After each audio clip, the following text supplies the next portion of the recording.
خرچ نہ کریں اور مواقع معلوم کر کے اس کے موافق معاملہ کرنے سے اعتدال باقی رہے گا۔ اور قرآن میں ہے، اور جب وہ خرچ کرنے لگتے ہیں تو نہ فضول خرچی کرتے ہیں اور نہ تنگی کرتے ہیں، اور ان کا خرچ کرنا اس کے درمیان اعتدال پر ہوتا ہے۔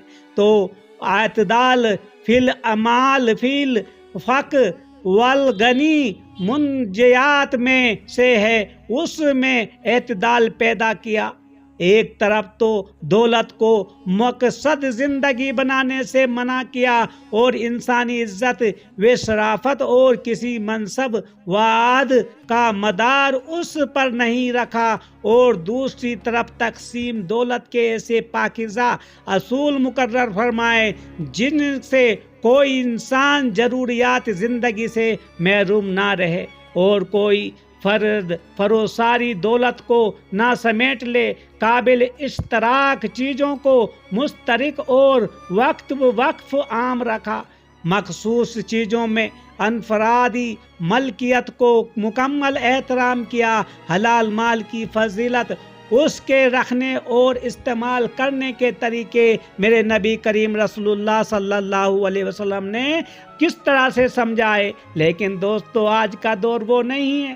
اس وقت بطور مثال چند نمونے اعتدال اور بے اعتدال کے پیش کرنے تھے۔ اس کے لیے اتنا ہی کافی ہے جس سے آیات مذکورہ کا مضمون واضح ہو گیا کہ امت محمدیہ صلی اللہ علیہ وسلم کو ایک معتدل اور بہترین امت بنایا گیا کہ ہے خود صوفیاء کرام اور اولیاء اعظام کی تعلیمات میں بھی راہ اوسط کی تعلیم دی گئی۔ راہ شریعت کے حاملین کے لیے شرک و کفر کے افراط و تفریط سے بچ کر راہ اوسط یعنی توحید پر قائم رہنے کی تعلیم دی جاتی ہے میرے دوستو۔ اور راہ طریقت کے سالکین کے لیے افراط و تفریط سے بچ کر راہ اوسط یعنی شرک خفی سے بچنا ہے۔ راہ حقیقت کے حاملین کے لیے افراط و تفریط سے بچ کر راہ اوسط یعنی شرک خفی سے بچنے کی تلقین کی جاتی ہے۔ راہ معرفت کے واصلین کے لیے افراط و تفریط سے بچ کر راہ اوسط یعنی شرک خفی اخفا سے بچنے کی تلقین کی جاتی ہے۔ لیکن اولیاء کی ان تعلیمات کو تفصیلاً کسی اللہ والے سے سمجھنا موجب خیر و برکت اور باعث سعادت ہوتا ہے۔ اس کے لیے صدق طلب اور جہد مسلسل دور معیت صادقین کی ضرورت ہے۔ اس کے بغیر یہ عقد سے عقدے حل نہیں ہوتے۔ تو میرے پیارے دوستو، ہمیں سمجھنا پڑے گا ہمارے نبی کریم صلی اللہ علیہ وسلم نے کس طرح سے ہمیں جینے کا راستہ سمجھایا تھا۔ کیا کسی بھائی آج اس راستے پہ چلنے کی کوشش کرتے ہیں؟ آپ تو چلنے کی کوشش میں کیا بتاؤں، دیکھنا بھی پسند نہیں کرتے، سننا بھی پسند نہیں کرتے۔ وہ حالات ہیں آج کے دور پہ۔ لیکن آپ کو میں نے پہلے بتا دیا، کیونکہ آج دین کی طرف نہیں کوئی چلتا دوستو۔ کیونکہ اسی لیے، اور دیکھو آپ کو بتا دوں، کافرون کا بھی مطلب جو سورہ کافرون قل یا ایھا الکافرون اس کی جو اللہ تعالیٰ نے نازل کی تھی، وہ سورہ جو اس میں کیا بیان کیا تھا، کافر دوستو وہ نہیں ہے جس کو ہم کسی کو بھی کافر کہتے ہیں۔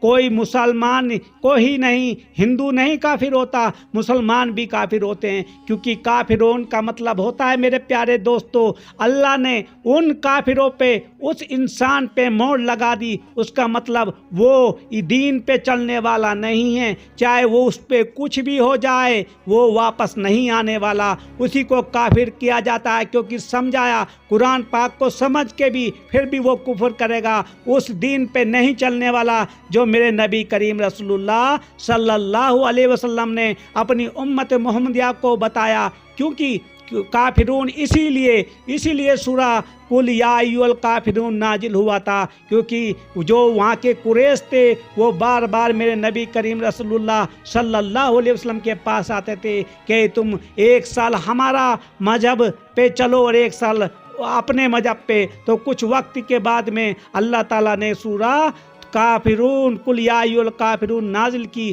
اور اس میں دوستو یہی بات بتائی گئی، کیونکہ یہ کافر وہی لوگ ہوتے ہیں، اس میں ہندو اور مسلم کوئی نہیں ہوتا، کافر مسلمان بھی ہوتا ہے۔ تو میرے دوستو، شاہ ولی اللہ دہلوی نے اپنی کتاب میں تعریف دین کے کیا اسباب پیش آئے ہیں اور شریعت نے ان سب دروازوں پر کس طرح پہرا بٹھایا ہے کہ کسی سوراخ سے یہ وبائے اس امت میں نہ پھیلے۔ لیکن دوستو آج وہ وقت نہیں ہے۔ کس طرح سے دوستو دنیا خالی اس جو مال ہے، اس دنیا کا جو مال میں دنیا جمع کرنے پہ لگی ہے، دنیا جمع کرنے پہ لگی ہے مال پہ۔ اپنے بچوں کو بھی بولتے ہیں بڑے سکول میں جاؤ، بڑی محنت کرو، بڑی پڑھائی کرو، تم یہ بنو گے، تم ڈاکٹر بنو گے، انجینئر بنو گے، پتہ نہیں کیا کیا بنو گے۔ لیکن ان ماں باپ کو شرم آنی چاہیے۔ ارے دوستو، تم دنیا کی باتیں تو ان کو ایسے سکھاتے ہو جیسے طوطے کو دوستو، ایک بچے کو طوطا بنا کے وہ انسان جیسی بات کرنے لگتا ہے۔ لیکن جو آخریت ہے، جو اللہ تعالیٰ نے قرآن میں بیان فرمایا، کیا تم 10 منٹ بھی اپنے بچوں کو دیتے ہو؟ ارے ایمان والو، اسلام والو، اپنے ایمان کو